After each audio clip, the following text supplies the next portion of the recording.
લક્ષ્ય ન્યૂઝ, એક નજર, એક લક્ષ્ય.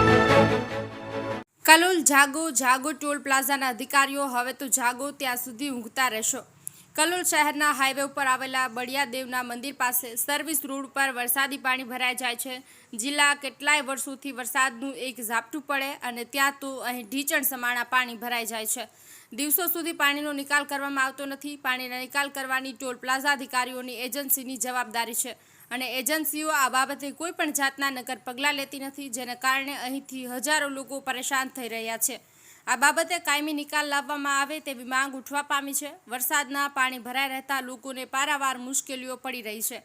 પાણીના નિકાલની જવાબદારી ટોલ રોડ એજન્સીઓની પણ છે. આ બાબતે કોઈ પણ નક્કર પગલાં ભરવામાં આવતા નથી. પાણીના નિકાલની કાયમી વ્યવસ્થા કરવામાં આવતી નથી. ફક્ત પંપ મૂકી અને રોડ પર અહીં એજન્સીઓ ભરાયેલા પાણીના નિકાલ માટે વર્કશોપમાં ખુલ્લામાં પાણીનો નિકાલ કરી રહી છે. ટોલ એજન્સી દ્વારા વરસાદી પાણીના નિકાલ માટે એસટી વર્કશોપ પાસે પંપ મૂકવામાં આવ્યા છે અને અહીં ભરાયેલું પાણી પંપ દ્વારા વર્કશોપમાં છોડવામાં આવે છે.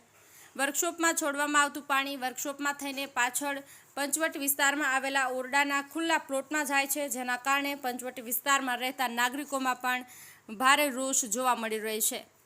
ગતરોજ વરસાદના પડવાને અહીં પાણી ભરાયા હતા, જેને પગલે કલોલના ધારાસભ્ય બકાજી ઠાકુર દોડી આવ્યા હતા અને તેઓએ તો ટોલ પ્લાઝાના એજન્સીઓને જાણ કરતા અધિકારીઓ પણ દોડી આવ્યા હતા, પણ તેમની પાસે પાણીના નિકાલ અર્થે કોઈ કાયમી વ્યવસ્થા થતી નથી અને ફક્ત પંપથી પાણી ખુલે છે અને ખુલ્લામાં છોડી દેવામાં આવે છે.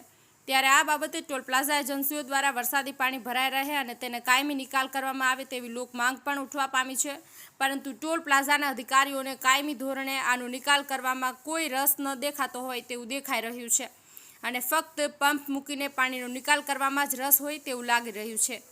આ અંગે મીડિયા દ્વારા ટોલ પ્લાઝાના અધિકારીઓને પૂછતા તેઓએ મીડિયાઓને પણ કોઈ પણ જવાબ વગર જ મીડિયાથી દૂર ભાગ્યા હતા. લક્ષ્ય ન્યૂઝ, સંજય નાયક.